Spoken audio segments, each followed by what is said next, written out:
Hello everyone, inshallah الكل منيح. Like some of you might know, نحن club ال IEEE of the Lebanese University Faculty of Sciences. هدفنا نساعد الطلاب كرمال يكتسبوا technical and soft skills and help them advance in their career. I want to introduce our committee. أنا Gabriella Chudley, chairperson, Harut Topjon, vice chair, Mansour Aad, secretary, Maribel El-Kohb, treasurer, and our branch's advisor, Dr. Nawal Sabra Gemayel, which will be our speaker for tonight. Dr. Nawal is currently a professor at the Lebanese University. She lectures courses in the electrical engineering domain, covering mainly electrical machinery and PLC and microcontroller. She also supervises projects that are related to the engineering domain in PLC and microcontroller and Arduino applications. Dr. Nawal has worked on her PhD in ultrasonic food domain applications and continued in several local applications afterwards. Dr. Nawal, الصحة إلك. دكتورة عاملة ميوت. Okay, thank you for the introduction and for the reminder.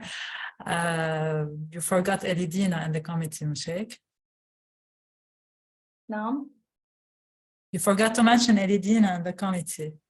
Yes, sorry. Elidina is our webmaster. Okay, unfortunately, he's not with us today. So today the topic is, in general, how to write a report. The basic idea of it is that I want you to know how to have the hints on writing a good report, be it a technical report for the university or for work. So I've prepared something which is a little bit more general than just a scholastic report. So the first thing I'm going to talk about is the different types of reports. We're going to see some examples, and I'm going to give you some images of examples of several types of technical reports. Then I'm going to pass to the core of the presentation, is the description of the different parts of what is a technical report. And then the very important notes that I recurrently see as mistakes in the reports of my students, knowing that I've corrected hundreds, if not thousands of reports by now. I will end with two things: the presentation and how it relates to the written report. So I'm talking about, when I talk about a technical report, I'm talking about your final report, final year project or master's project report. So I'm talking about a project that is several months. You have to finish it with a detailed report of around 50 pages and a presentation of 10 to 15 minutes. I will end with something I find very important and useful for you, is the mind maps. I will introduce what mind maps are. And of course, later on, we're going to have a free discussion, anything that you would like to ask. So for reports, I divided them into two different types: the reports that are used by a student at the university and those that you will use later on when you are a company employee. So at the university, you use a lot of short memos that we nowadays call the emails, the lab reports, progress reports, internship reports if you do an internship and you have to submit a report. I have an unstable connection. I'll turn off my camera, sorry. So project reports and research reports, if you want to do a research project, if your master's is in the research domain, or if you want to continue into a PhD, you will have to write a project which is in the type of a research. If you go to a company, you'll see that you will also use a lot of reports. To begin with, you'll also use short memos that are the emails, different types of reports. I will not list them all, but incident report, it means if you have any problem or incident in the work, you have to report it. So you have to write a report about that. You have audit reports and other financial reports that it is usually not you that are going to write them, but they are in the company, and you will have to sometimes look at them, read them, be able to relate with them. You have marketing reports on the products that you might be a marketing engineer, for example. Progress reports are like the reports that we use in the university. When you have a big project, you have to submit regular progress reports on where you are on the project. And project reports when you have, again, an engineering project that you are working on, and many other types of reports. So reports are really important, not only for the university.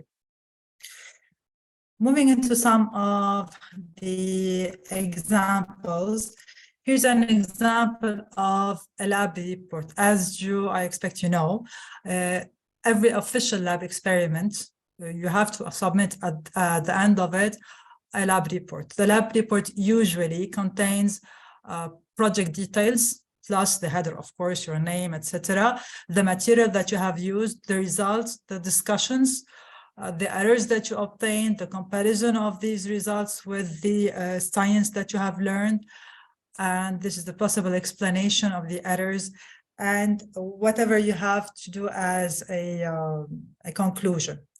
So on the right-hand side of the presentation, I have here an example with different parts here. It's divided into introduction material, the procedure, the data, the calculations, and so on.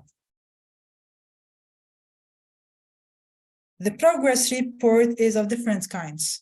Here is a progress report that is in the form of a table.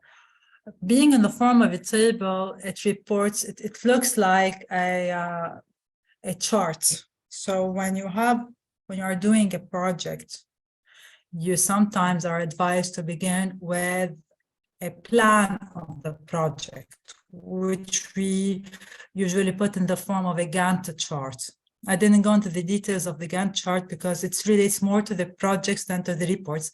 But here you have a plan. So you have the different plan of the project and you have dates. It means in your plan, you expect to finish part 1 by the first month, part 2. You don't begin with a report and expect to have all the results by the end, let's say, of the 4 months.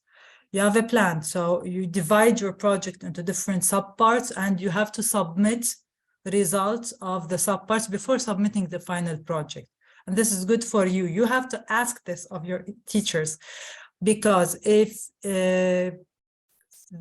your professor doesn't follow up on your work, and at the end he asks you for a report and the result, and you don't have a report and the result, or you had a problem, you didn't find the correct tools, you didn't start, you didn't have a correct plan, or you procrastinated, you expected that the work will be much easier than what you ever found out at the end. So you end up with either a very small project or a very late submittal of the project.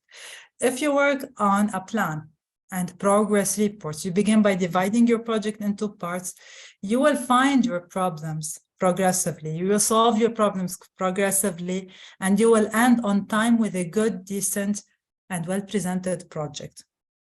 So I advise you, if it is not asked from you, whenever you have a project that is big, divide it into parts, do a plan and send reports, send progress reports. يعني إذا الأستاذ ما طلب منكم أنتوا اطلبوا منه، قولوا له دكتور أنا صار لي جمعتين 3 بالproject أنا هالقد عملت. Send him a report, let him work on it, let him correct you. They will correct you. You have wonderful doctors at the university, believe me. So this progress report not only helps you in keeping your professor or your your manager at the work up to date with your own work, it keeps you up to date with the work. 2 things. Whenever you write, it means you are analyzing your ideas. Whenever you write something, then you will have to be able to, whenever you are able to write it, then it is complete. So the idea, when it is written, it's good for you.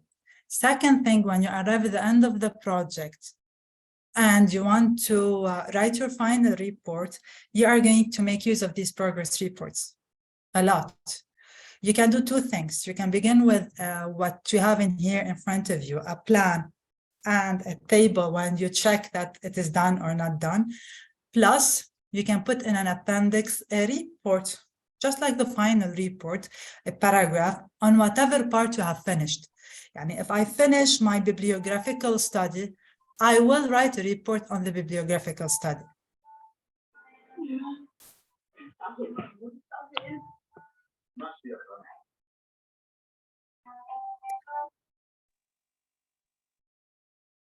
Okay.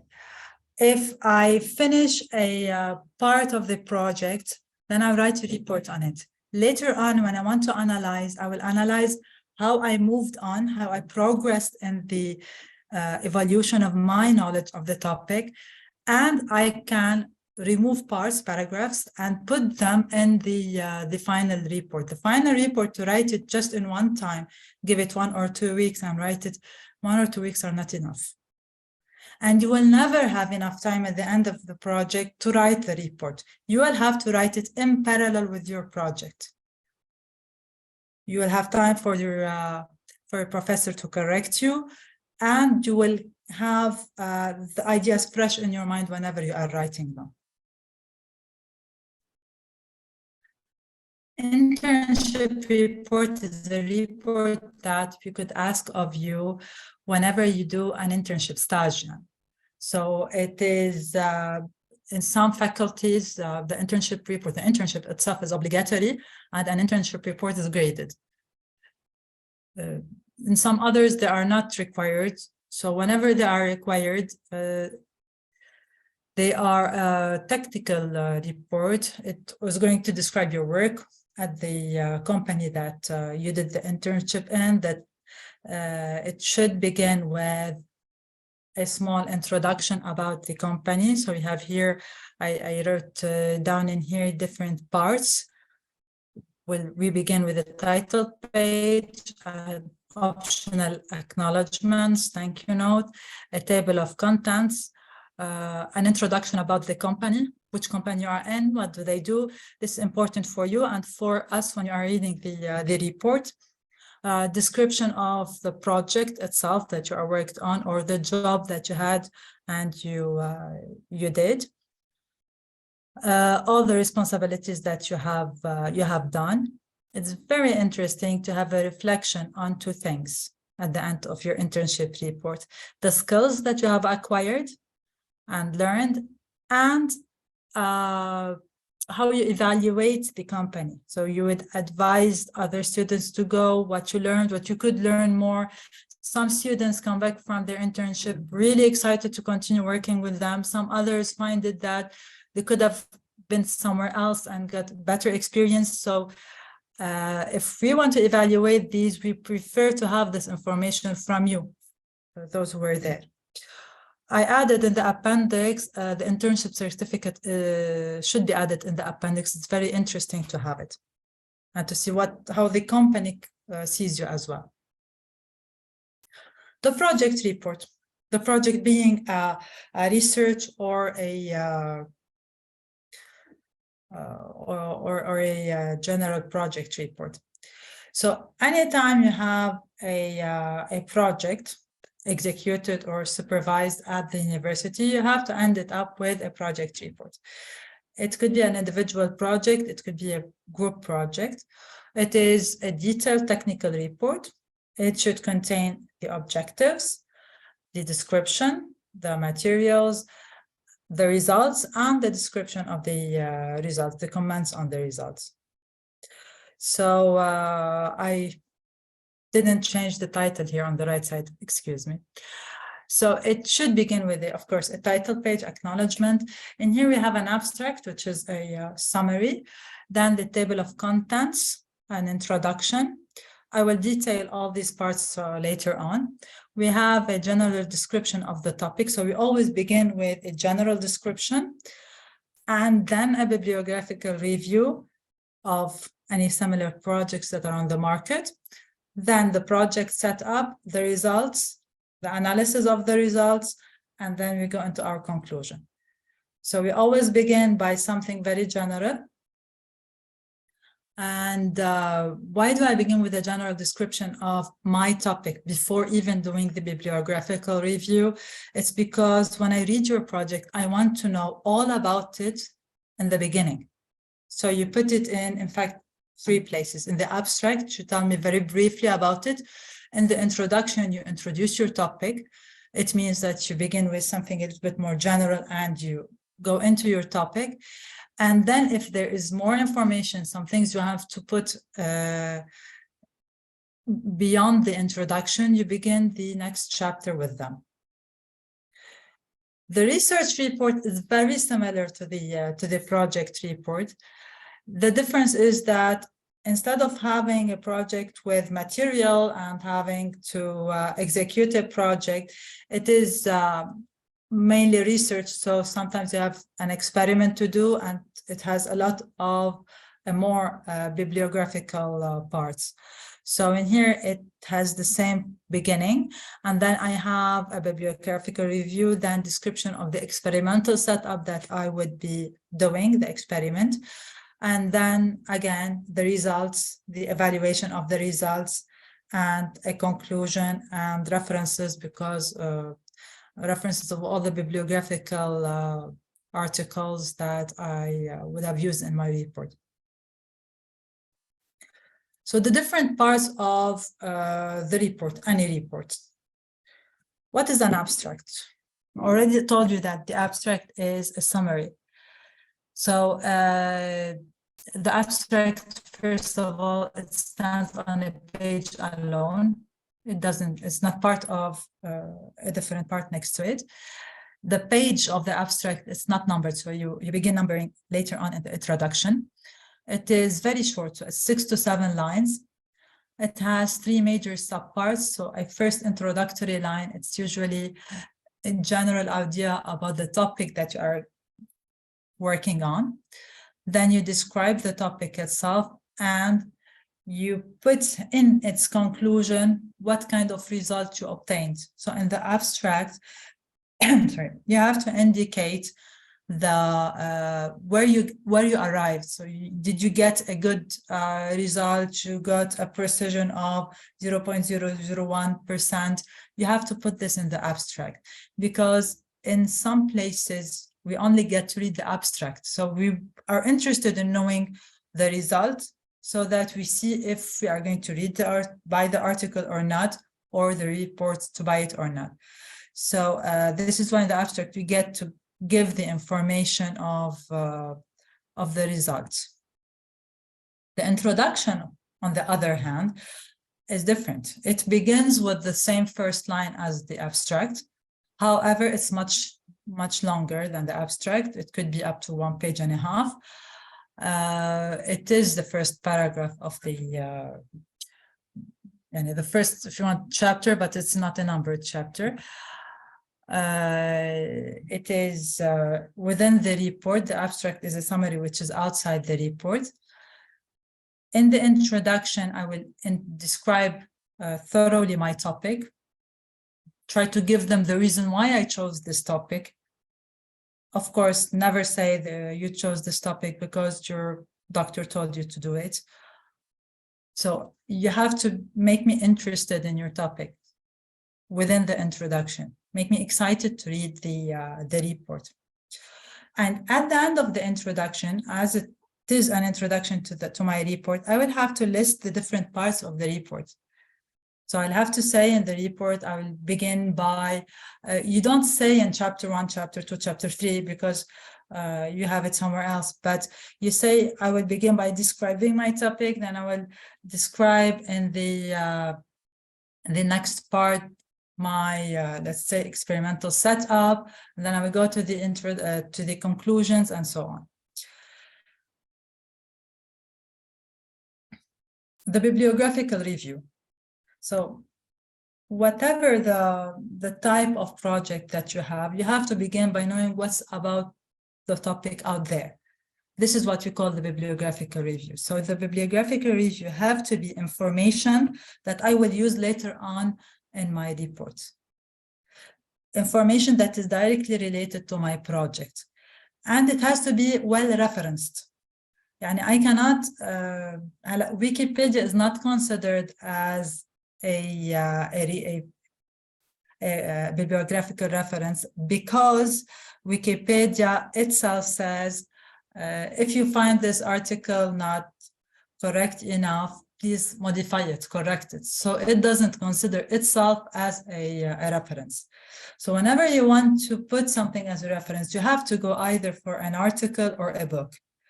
If you don't have any of these, and if your project is really technical, you can go to a website for a certain company, the data sheets of the company. These are also considered in the as good references in a bibliographical study. But when you want to refer to them at the end, you are going to refer to, you put any information that you have, the title, the company that you are taking them from, and at the end you say retrieved from, and you put the link of the website that you got them from, because they are usually on the internet.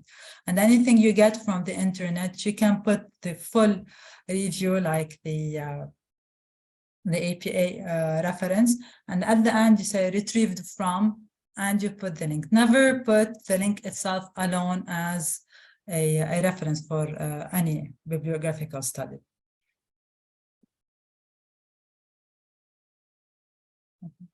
So we move into the, here I already talked about them, the general description of the topic.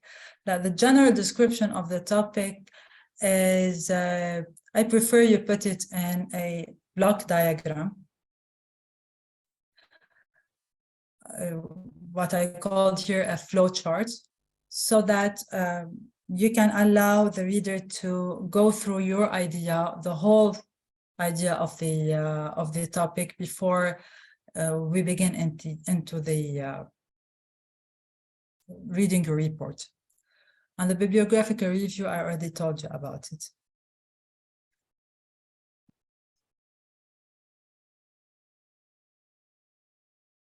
Description of the project or the experimental setup. This is the largest part of your report. So here you are going to begin to talk about your own work. Firstly, if you begin talking about your own work, you are going to stop talking about the bibliography. You cannot begin working, describing your setup or your project, and then remember that there is something in the bibliography I did not yet explain, so I go explain it here.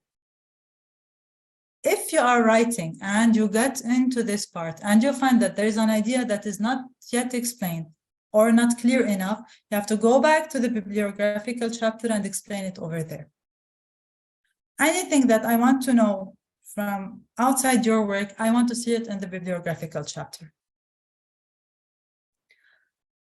And in this part, you are going to begin talking about your own project, be it the description of your machine, your experimental setup, the project itself.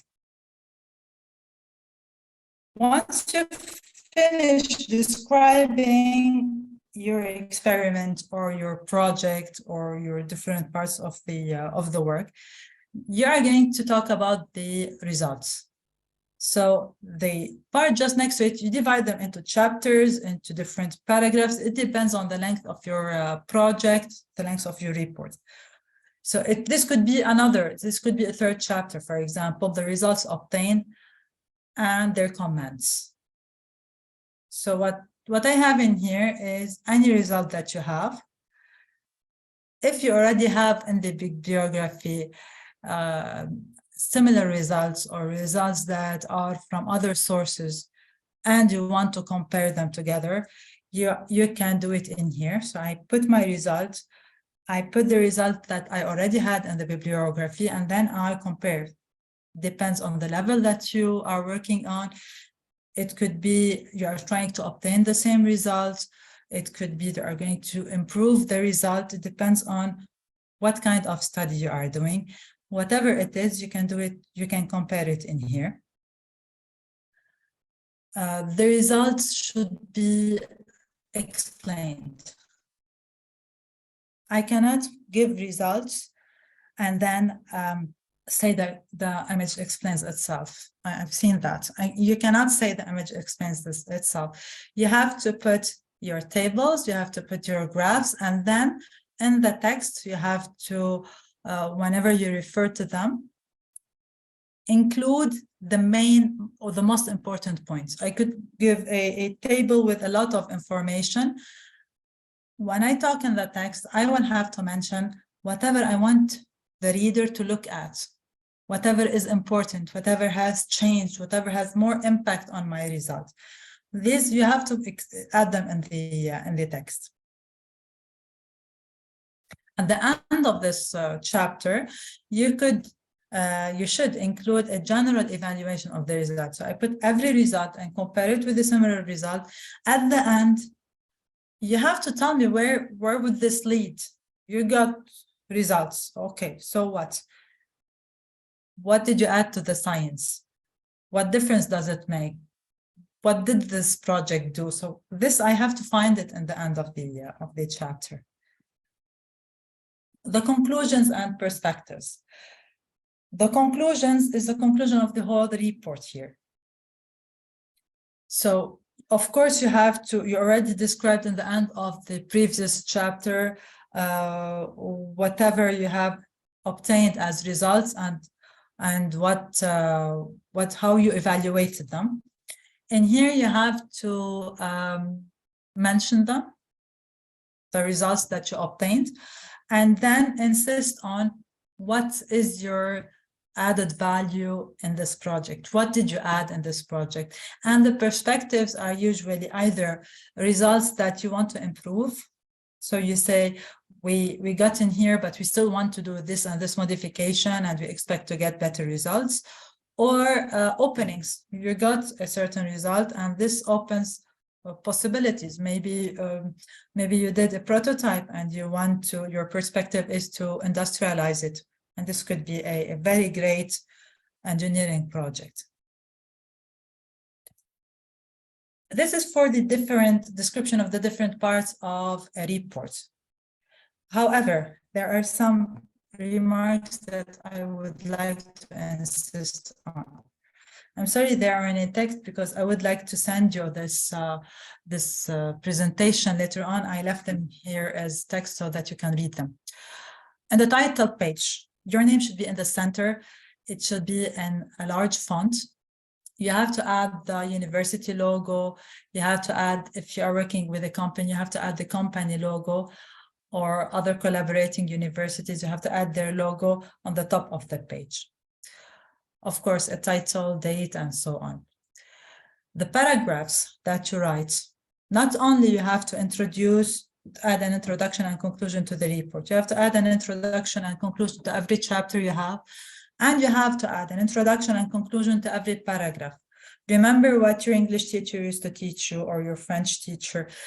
So you have to add a first line in your paragraph describing what the topic is, what we are talking about. And at the end, you have to finish your paragraph. This is what I mean by introducing and concluding every paragraph that you have. All the figures, tables, charts have to be labeled. And the label should be referred to within the text. If I am reading your report, I am usually reading the text. If you don't tell me to look at the figure, I will not.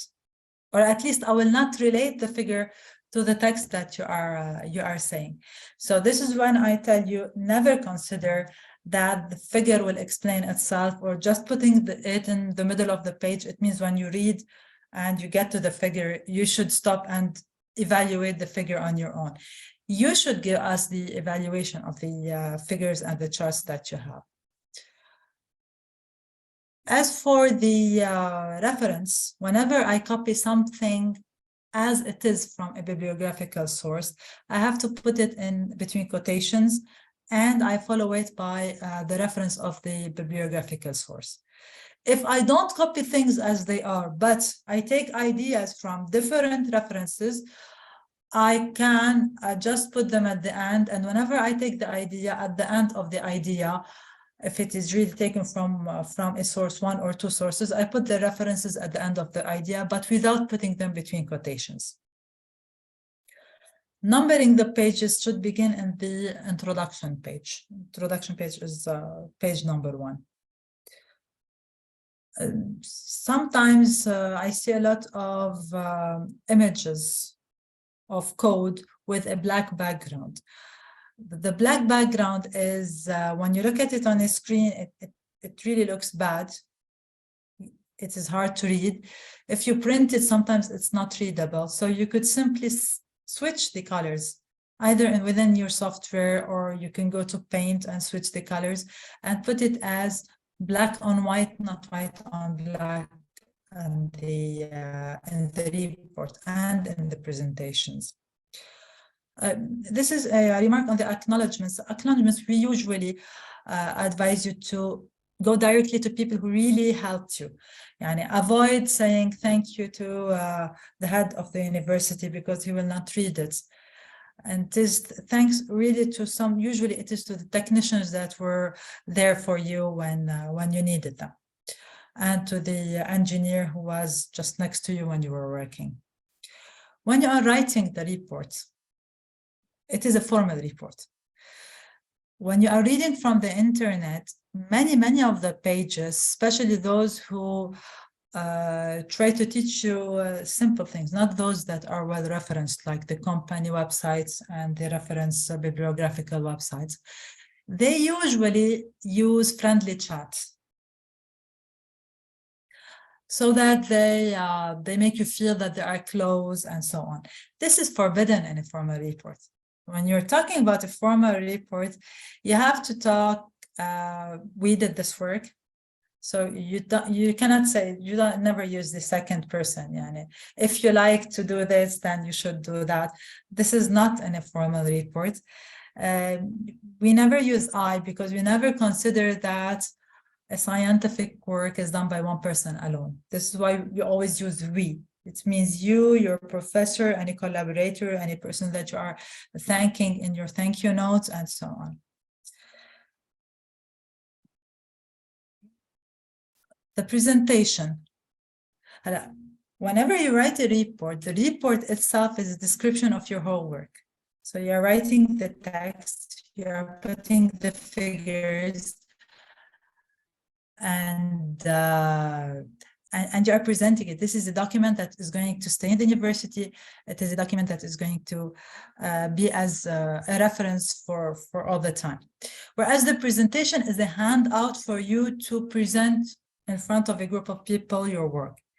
So I advise you to prepare your presentation after you finish writing your report, because the presentation is, as I said, it's a handout. You can prepare it on PowerPoint, you can prepare it on LaTeX, you can prepare it on any other program that you are acquainted with and you would like to do it, but it's only a handout. So the information that you have in it should be already available in your report. It's not an addition to the report. So it should be extracted from the report itself. Okay, and a general guideline, you can put the images and the presentation, and whatever is written in your report, you can say it aloud. So this is why I don't advise you to put a lot of text in your presentation. Especially that if you want to go back to them, if you are presenting and you miss a keyword, if you put an image with some keywords around it, it's easier to find the keywords. If you put a long line of text, you have to look inside the text to find the words that you are missing.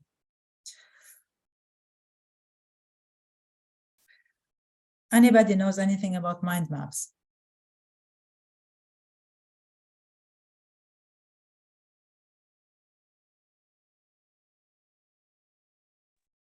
Yes, there's a platform that is called Mind Map. What about it? It's just a way to organize our thoughts. One thought can lead to others, so that it's easier to see it visually. Yes, it is a visual representation of your ideas. Do you know how it works? Based on what? How each thought and idea is connected to each other? Yes. How is it drawn? Like a family tree. Our grandparents, for example, had our parents, then us. One big idea, one big theory can have multiple examples. Each example on its own has another set of examples, for example. Okay. In fact, mind maps, this is a mind map. Mind maps began with somebody called Tony Buzan. He was looking for a way to study, and he found out that there are no references for him no books to teach how to study. So he began doing it on his own. And he ended up with drawing a chart that looks like the brain. So for him, this looks like your neurons and the synapses of the neurons. So if you look at it, again, it could look like like an artificial neural network as well. The idea of it is that you put your main idea, your topic, you put it in the middle. And then any idea that would pop up in your mind, you would draw a line and draw it. This is in the form of bubbles. You can draw it in the form of any images that you like, arrows, squares, anything that you would like. The idea is you could take a big paper so that you have a lot of white space and you put ideas anywhere you want.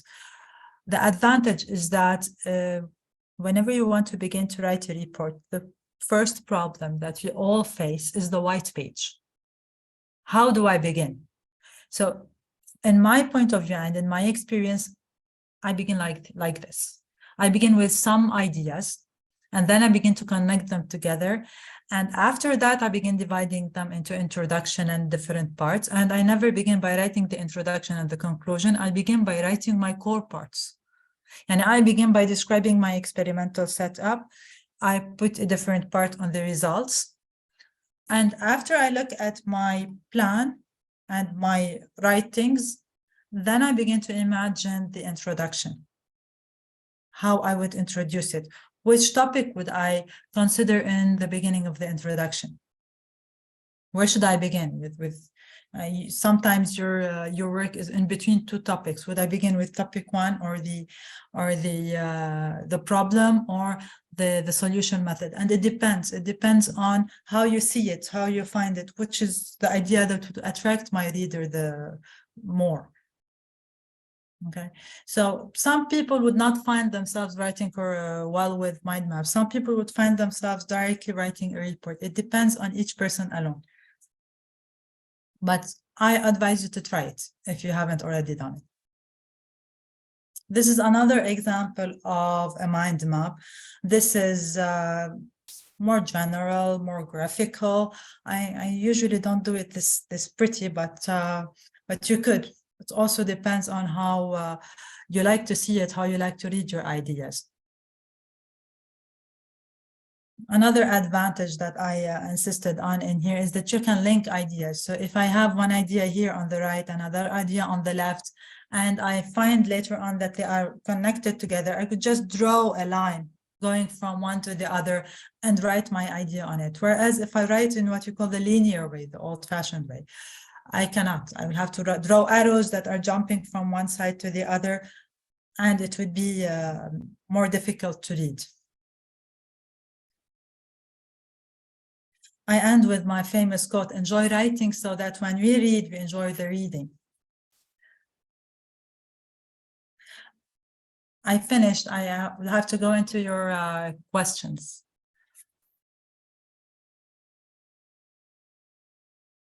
Feel free, guys, to unmute, or you can write in the chat.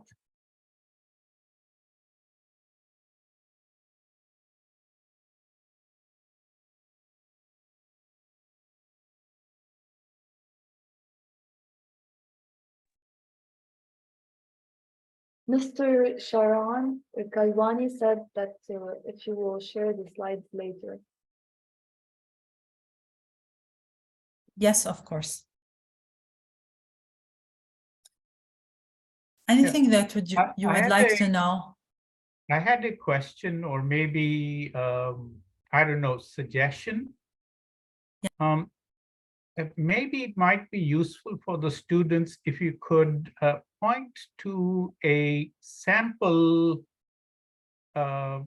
maybe research paper or a sample report that they can look at to see the style, and it'll then give them, like a reference.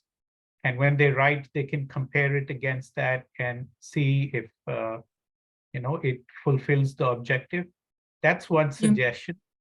The You mean second like a suggestion- template? Template is usually has a structure with empty parts that you have to fill in. What I was thinking, if somebody actually produced a technical report, maybe it's a few years old, but then they can see that subject was clearly stated, methods were clear. It might be from a different engineering area, but they can get a feel for it, Yes. Maybe it was like testing the limits of a battery. Then they said, the general problem is batteries, the state of charge changes with temperature conditions. So we wanted to document that. And then what was the setup? And then what was the literature? And they found it was only limited. So something that somebody's already produced so that they could take a look at it as a guide. So if you could provide that, that's part one. Yes. And I have a second part. This is my experience, but whenever I write a technical report, and I tell this to colleagues and students, have someone who knows you read it. They may not be from the engineering field, but maybe, physics, chemistry, mathematics, or something similar, and ask them to read it. And if they can read it and understand it, then you can expect that it's reasonably well written. If they don't understand, have them give suggestions that you said something here, but it was never referenced before. It's all of a sudden, then you realize, okay, I need to fix that. So have your family or friends read the report and give you feedback suggestions. And they know they can be honest with you, and tell you so that you can then later improve it. Oh, yeah, okay. Or I have spelling mistakes, or I'm referencing a figure and the figure is not there, or the number is wrong. So that was the second part of my suggestion. Well, thank you. That's interesting.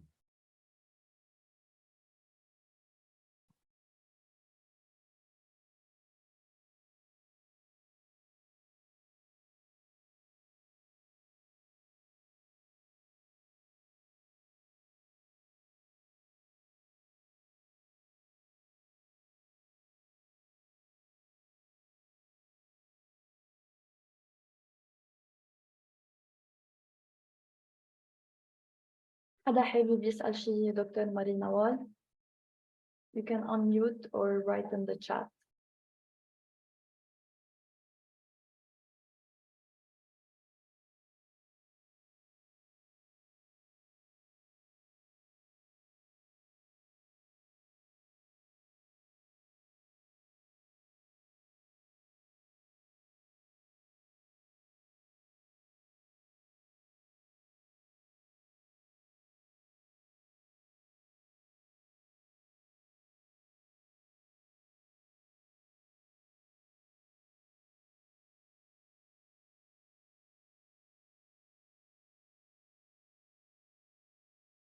We will wait a few minutes قبل ما نختم. So guys, عن جد اللي عنده سؤال يستفيد من هيدي ال opportunity تيسأل دكتور ماري نوال. I have a question. How many of you have already written a report? Any kind of report?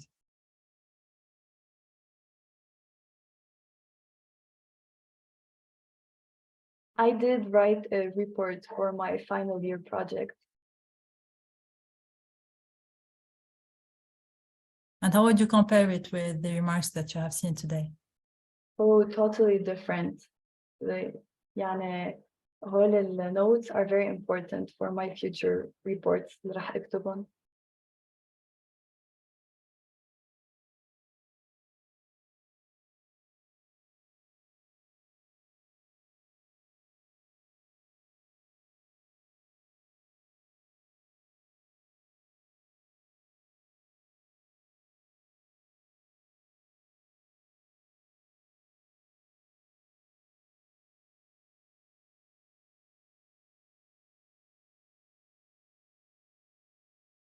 Hanadi says that she wrote a report for an internship and it's very similar of what you described.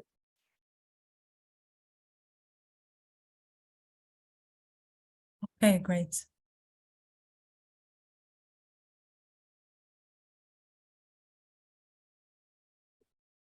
Okay guys, إذا ما بقى في أسئلة رح أختم. Thank you Doctor for this insightful presentation and clear explanation. إن شاء الله الكل يكون استفاد وأخذوا notes ويقدروا يستفيدوا بالمستقبل. Thank you Doctor، يعطيك العافية. Thank you, Gabby.